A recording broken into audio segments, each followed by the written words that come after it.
அனைவருக்கும் வணக்கம். உங்களிடத்தில் சில கேள்விகள். What is it? இது என்னது? என்ன பதில் சொல்வீங்க?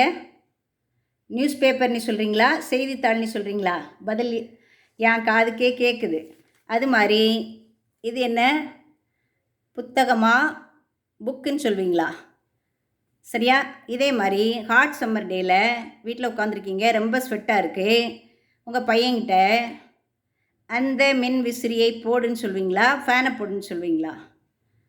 இனி அடுத்த கேள்வி, நீங்கள் ஊரில் இருந்து, சப்போஸ் திருநெல்வேலியிலேருந்து சென்னைக்கு வாரீங்க, பஸ்ஸில் வந்தீங்களா, ட்ரெயினில் வந்தீங்களான்னு கேட்பாங்களா, அல்லது பேருந்தா, புகை வண்டினி கேட்பாங்களா? உங்களுக்கே பதில் தெரியும்ல. இதே மாதிரி நிறைய வேர்ட்ஸ் நீங்கள் தெரிஞ்சு வச்சுக்கிங்க. டீஃபால்ட்டாக நிறைய இங்கிலீஷ் டேர்ம்ஸ் நமக்கு தெரியும். இந்த வீடியோ கடைசிலையும் உங்கள்கிட்ட ஒரு கேள்வி கேட்பேன், அதுக்கு நீங்கள் பதிலை கமெண்ட் பாக்ஸில் எழுதி அனுப்பணும். இப்போது வீடியோக்குள்ளே போகலாம். நான் ஒரு கிராமத்தில் 11ஆம் வரைக்கும் படிச்சுட்டு திருப்பி என்னைய இங்கிலீஷ் மீடியம் காலேஜில் கொண்டு சேர்த்தாங்க. அங்கே கான்வென்ட்டில் படித்த நிறைய பிள்ளைங்க வந்திருந்தாங்க. அவங்க வாயை திறந்தாலே இங்கிலீஷ் அப்படியே மாதிரியாக வந்தது. அதை பார்த்துட்டு எனக்கெல்லாம் இங்கிலீஷ் பேச முடியவே இல்லை. ஏன்னா எழுத்து தெரியும். ஏன் பேசலைன்னா பயமும் தயக்கமும். அதுக்கு ஒரு சின்ன எக்ஸாம்பிள் சொல்கிறேன். நமக்கு ஆம்ஸ்ட்ராங்கை பற்றி நல்லா தெரியும். ஏன்னா அவர் தான் என்னதே 3ல் கால் வச்சவர்னு சொல்லுவோம். அதன் பின்பகுதியில் உள்ள அந்த இன்சிடெண்ட்டை உங்களுக்கு சொல்கிறேன். ஆம்ஸ்ட்ராங், ஆல்ட்ரின் இந்த 2 பேரும் தான் விண்வெளிக்கு போகிறாங்க. ஆல்ட்ரினுக்கு தான் ட்ரைனிங் கொடுத்து அனுப்பியிருக்கு.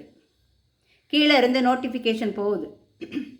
என்னென்னா, இப்போது ஆல்ட்ரின் என்ன செய்யலாம், 3ல் கால் வைக்கலான்னு. அவருக்கு பயம், தயக்கம். இந்த 2ஐயும் ஆம்ஸ்ட்ராங் ஒரு கோல்டன் ஆப்பர்ச்சுனிட்டி மாதிரி பயன்படுத்திக்கிட்டு 3ல் கால் வச்சு பேரை வாங்கிட்டார். இதே மாதிரி தான் நம்ம என்ன செய்யணும், பேச வேண்டிய இடத்துல பேசணும். வாய் உள்ள பிள்ளை தான் பிழைக்கும்னு இருக்கு. பஸ்ஸில் ட்ராவல் பண்ணுறீங்க, க்ரௌடடாக இருக்குது, முன்ன நகண்டே போகலை. அப்போ கொஞ்சம் நகண்டு போங்கன்னு நீங்கள் சொல்லி பாருங்கள், ஒருத்தரும் நகர மாட்டாங்க. இது எக்ஸ்கியூஸ் மீன்னு சொல்லுங்கள், அவங்க பாட்டுக்கு என்ன செய்வாங்க, நகண்டு போயிடுவாங்க. அப்போது நம்ம என்ன செய்யணும், பேச வேண்டிய இடத்தில் வாய் திறந்து ஆங்கிலத்தில் பேசுவது நமக்கு நன்மை பயக்கும். இப்போ நானே உங்கள்கிட்ட சொன்னல, எனக்கும் தயக்கம் இருந்தது இதெல்லாம்னு. ஆனால் அந்த தயக்கமெல்லாம் இப்போ என்ன செஞ்சு போயிடுச்சு. அதெல்லாம் போனதுனால தான் நானே ஒரு யூடியூப் சேனலை ஹாபி மாதிரி ஆரம்பிச்சிருக்கேன். அதில் நானே அப்லோட் பண்ணிவிடுவேன், எடிட் பண்ணிவிடுவேன். எந்த இதுவுமே எனக்கு அந்த இதில் எந்த செலவுகளுமே ஆகாது. நான் இதனுடைய பர்பஸு, இதனுடைய மெயின் எய்மே என்னென்னா, என்னுடைய அனுபவத்தை நான் மற்றவங்களுக்கு ஷேர் பண்ணணும், அவங்களுக்கும் யூஸ்ஃபுல்லாக இருக்கணும். அந்த ஒரே காரணத்துக்காக தான் நான் இதில் என்ன செய்யிட்ருக்கேன், அப்லோட் பண்ணியிருக்கேன். சிலதெல்லாம் ஃபன்னியாக இருக்கும், சிரிப்பாக இருக்கும். சரியா? உங்களுக்கும் இந்த அனுபவம் யூஸ்ஃபுல்லாக இருக்கும்னு நினைக்கிறேன். யூஸ்ஃபுல்லாக இருந்தால் கடைசி வரைக்கும் இந்த வீடியோவை பாருங்கள், நீங்களும் பயன்படுத்தி கொள்ளுங்கள். சரியா? அந்தளவுக்கு பயம் தயக்கம் போனனால தான் இப்போது நான் ஈஸி இங்கிலீஷ் கிராமர் புக்கையே என்னால் எழுத முடிஞ்சுது.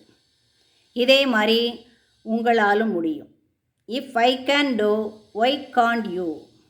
உங்களாலும் முடியும். அதுக்கு சில எடுத்துக்காட்டு பார்ப்போம்.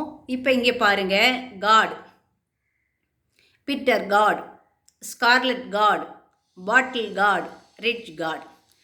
இது எல்லாத்துக்கும் பேர் நான் தமிழில் கொஞ்சம் அந்த இது ஸ்டார்டிங் எழுதியிருக்கேன். பாகற்காய், கோவக்காய், சுரைக்காய், பீர்க்கங்காய்னு எழுதியிருக்கேன். சரியா? இதே மாதிரி இங்கிலீஷில் நிறைய வேர்டு ரிப்பீட்டே தான் ஆகிட்டுருக்கும். ஏன்னா ஒன்லி 26 லெட்டர்ஸ் தானே. நமக்கு 247 எழுத்தே அத்துப்படி. அப்போ இந்த 26 எழுத்தெல்லாம் முடியாதா? நிச்சயமாக முடியும்.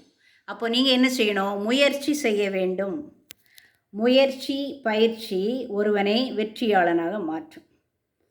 சரியா? முயலாமை வெல்லாது, முயன்றால் ஆமையும் வெல்லும். இப்போது உங்கள்கிட்ட யாரோ ஒருத்தர் கேள்வி கேட்குறாங்க, வாட் இஸ் யுவர் நேம்? நீங்கள் என்ன பதில் சொல்வீங்க? மை நேம் இஸ், உங்கள் பேரை சொல்வீங்க. மேபி கலானா கலான்னு சொல்வீங்க. இது உங்களை அறிமுகப்படுத்த சொல்கிறாங்க, இன்ட்ரடியூஸ் யுவர் செல்ஃப்னு சொல்கிறாங்க. அப்போ நீங்கள் என்ன சொல்லணுன்னா, மை நேம் இஸ்னு சொல்லாமல் ஐ ஆம் கலா அப்படின்னு சொல்லும்போது கொஞ்சம் ரீஃபைண்டாக, இம்ப்ரவைஸ்டாக, சொஃபிஸ்டிகேட்டடாக இருக்கும், நல்லாயிருக்கும். அதே மாதிரி நீங்கள் என்ன செய்யணும், சொல்லி சொல்லி தெரிஞ்ச வார்த்தைகளை வச்சே நம்ம நினைச்சிடலாம், பேசி பழகலாம், உங்களாலும் முடியும். கடைசியில் ஒரு கேள்வி கேட்பேன்னு சொன்னேன்ல, இப்போ இதனுடைய ஆங்கில பெயரை நீங்கள் கமெண்ட் பாக்ஸில் எழுதி அனுப்பணும். ஏன் இது எழுத சொல்கிறேன்னா, அப்போ தான் நீங்கள் என்ன செய்வீங்க, கொஞ்சம் இதில் முயற்சி எடுப்பீர்கள் என்ற ஒரே காரணத்திற்காகத்தான். ஓகேவா? தேங்க்யூ.